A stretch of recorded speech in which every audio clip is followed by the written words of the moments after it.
여러분 반갑습니다. 이번 영상은 대기업 연구직이 적는 출산율 올리는 방법을 한번 리뷰해 보시죠.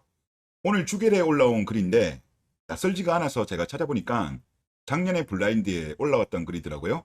SK 하이닉스 다니시는 연구원이 적은 글인데 해결책을 잘 제시한 것 같다라는 그런 생각이 듭니다. 글 내용 한번 보도록 하겠습니다. 이번에 2분기 출산율 0.7, 특히 서울은 0.59가 나왔다.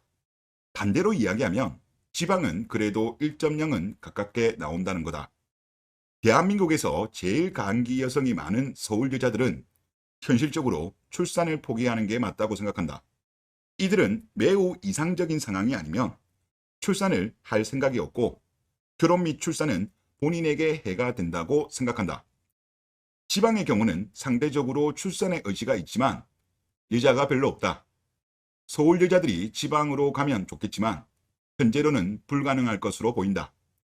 내 생각에는 현실적인 해결책은 이렇다.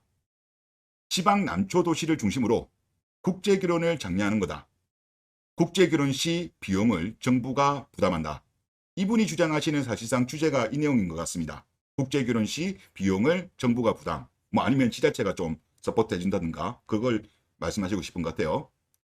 이미 박살나버린 결혼 사상에 자극을 줄 것이며 매우 저렴한 비용에 출산율을 높일 수 있다.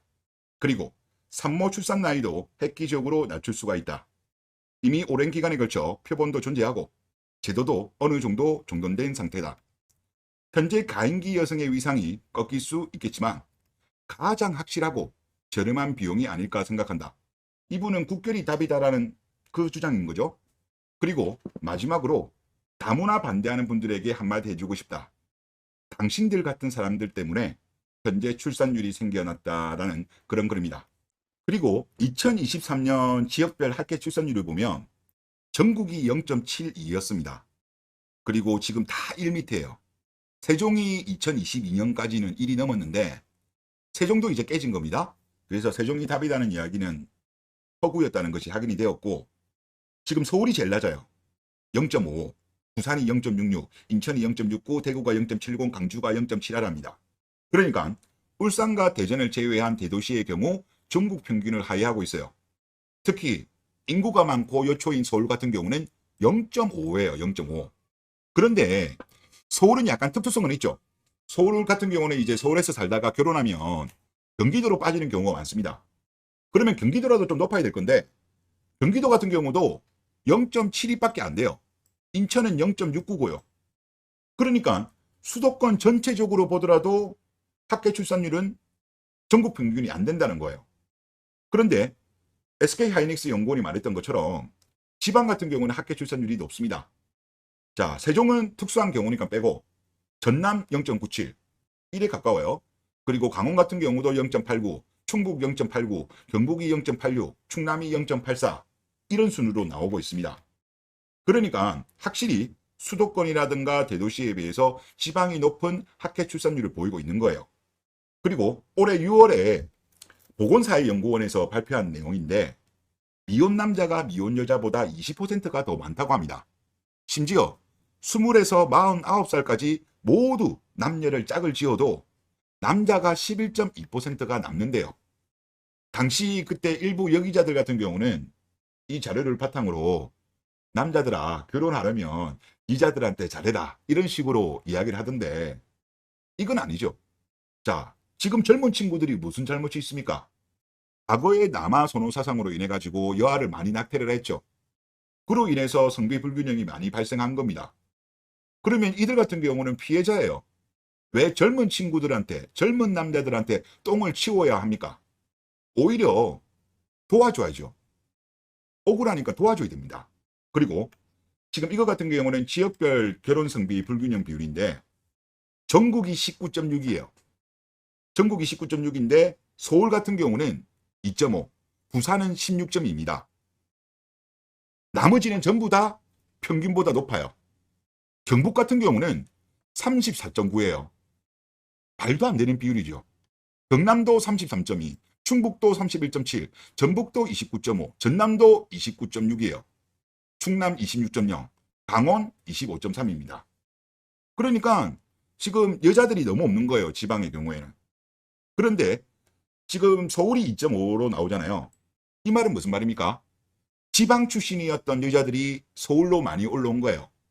그런데 이 서울로 올라온 여자들이 결혼을 위해서 지방으로 내려갈까요? 안 내려갑니다. 거의 안 내려가요. 진짜 특수한 경우 아니면. 그러면 이들이 만약에 서울에서 벗어난다고 하더라도 서울 인근 경기도가 맥스예요. 보통 이제 서울하고 붙어 있는 경기도. 멀리 간다고 해봐야 뭐 경기 남부로 따지면 뭐 수원이라든가 동탄 이 정도까지는 가지 그 밑으로는 잘 안 갑니다. 그러면 결국 지방 같은 경우는 국제결혼 말고는 해결책이 없어요. 지방 소멸한다고 지금 각 지자체가 난리 난 상황이거든요. 그들도 해결책은 국제결혼이라는 걸 알고 있어요. 그럼에도 불구하고 대한민국 여성계에서 워낙 지랄 연병들을 뜨니까 기존에 있었던 농촌 총각들 국제결혼 지원마저도 폐지하고 있습니다. 이거는요, 본인들이 제대로 역할을 했으면 관계없지만 본인들이 제대로 역할하지 않으면서도 뭐 매매혼이다 뭐 등등 이런 핑계를 대면서 없애버렸어요. 이거는 잘못되었다. 여자들 눈치 더 이상 보면 안 돼요. 이미 골든타임 놓쳤다니까. 그럼에도 불구하고 여성계에서 이런 목소리를 낸다? 그 여성계들은요, 지금 어떻게 본다면 나라를 망치게 하는데 1등 공신 역할을 하고 있는 거예요. 그리고 지금 국제결혼에 대해서 반대하는 여자분들이 많으신 걸로 제가 알고 있는데 계속 반대해 보세요. 인구 구조가 계속적으로 이렇게 가면 싱글세 내어야 될 수도 있습니다.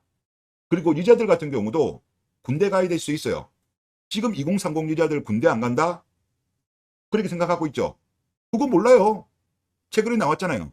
5060 남자들 지금 군대에 다시 간다는 이야기가 나오고 있지 않습니까? 지금 아이 안 낳은 여자들에 대해서 페널티 가할 수 있어요. 군대 보낼 수 있어요. 군대가 아니라고 하더라도 뭐 다른 대체 복무로 너는 애 안 낳았으니까 군대도 안 갔으니까 다른 걸로 메꿔라. 그렇게 나올 수도 있는 거예요. 뭐 고아원이라든가 뭐 아니면 뭐 각종 복지기관에다가 대체 복무 강제할 수 있어요. 아니면 돈을 내든가. 그리고 나중에 맥도날드 할머니가 되었을 때 대한민국 여자들 중에서 지금 맥도날드 할머니 될 사람들 지금 늘렸잖아요. 그런데 그들 같은 경우도 결국은 나중에 국가의 지원을 원할 건데 지금처럼 계속처럼 아이가 없으면 세금 낼 사람이 없으면 당신들의 노후는요 엄청나게 비참하게 될 겁니다. 그러니까 대한민국 여자들은 어차피 결혼 생각도 없고 출산 생각도 별로 없잖아요. 그리고 설령 지원한다고 해도 최근 20년 동안 그렇게 지원했지만 효과가 없었잖아요. 그러면 이 글쓴이가 주장한 것처럼 여자들 눈치를 보지 말고 남자들한테 국제결혼 지원을 해줘야 돼요. 효과 바로 팍팍 나오게 될 겁니다. 그리고 제가 최근에 그 7월 인구 동향 영상을 올리고 시청자 댓글을 보면서 제가 알게 된 건데 최근에 동북지방통계청에서 아동가구 및 가구 특성을 발표한 게 있어요. 그래서 그 자료를 보면 대구시 같은 경우는 2015년에서 2022년까지 한 7년 정도죠. 전체 아동 같은 경우는 23%가 감소했어요. 하지만 다문화 아동 인구 같은 경우는 37.6%가 증가했습니다. 그리고 경북 같은 경우는 2015년에서 2022년까지 전체 아동 인구는 21.1% 감소했어요. 7년 만에 5분의 1이 줄었다니까? 엄청나게 많이 줄었어요. 반면 다문화 아동 가구는 30.9%가 증가했습니다. 만약에 국제결혼으로 인해 가지고 출생아 수가 늘지 않았다고 한다면 하락폭은 더욱 더 컸을 겁니다. 그래서 결국은 주겔이 주장했었던 그리고 방금 SK하이닉스 연구원이 주장한 것처럼 국결이 답이에요. 특히 지방 같은 경우는 아니 안 내려오잖아. 안 내려오는데 어떻게 해? 그리고 그 불균형이 여러분들 조금 심해야지. 경북은 33.9, 경남은 33.2 이래요. 이 젊은이들이 뭔 잘못이 있습니까? 대한민국 여자들 전부 다 수도권으로 올라가고 서울로 가버리고 지방에는 없고 더군다나 남아 선호 사상으로 인해 가지고 기본적으로 남자 수가 많은데 그런데 국제결혼 지원해 줘야죠. 그리고 계속 보면 정치권이나 언론에서는 이민을 주장하는데요. 이민 왕창 받았다가는요. 엄청난 사회적인 문제가 발생할 겁니다. 지금 유럽 꼬라지 안 봅니까? 이민 1세대는 문제가 없다니까요. 이민 1세대까지는 본인들이 많이 만족하기 때문에 그래도 참고 견뎌냅니다. 하지만 이민 2세대부터는 엄청난 사회적인 문제가 지금 유럽에서 발생하고 있어요. 우리는 이민 쪽으로 가게 되면 당장에야 괜찮을 수 있지만 장기적으로 봤을 때 엄청난 사회적 비용을 치러야 돼요. 그러면 상대적으로 국제결혼 같은 경우는 아무래도 남자가 한국 남자니까 이민에 비해서는 사회적인 문제가 발생할 가능성이 적어요. 동화될 가능성이 높다는 거죠. 그러니까 더 이상 한국 여자들 눈치를 보면 안 돼요. 이미 골든타임 놓쳤어요. 그렇기 때문에 대한민국 남자들한테 특히 지방 쪽 이런 쪽에 국제결혼을 팍팍 지원해 줘야 된다. 지금 각종 조례들이 그동안 이루어졌던 게 여성계에서 반발해가지고 지금 없어지고 있거든요. 그거 원상복귀해야 됩니다. 원상복귀해야 돼요. 안 그러면 소 잃고 외양간 꽂히는 꼴이 될 것이다. 그런 생각이 듭니다. 네, 이번 영상 여기서 마치겠습니다. 감사합니다.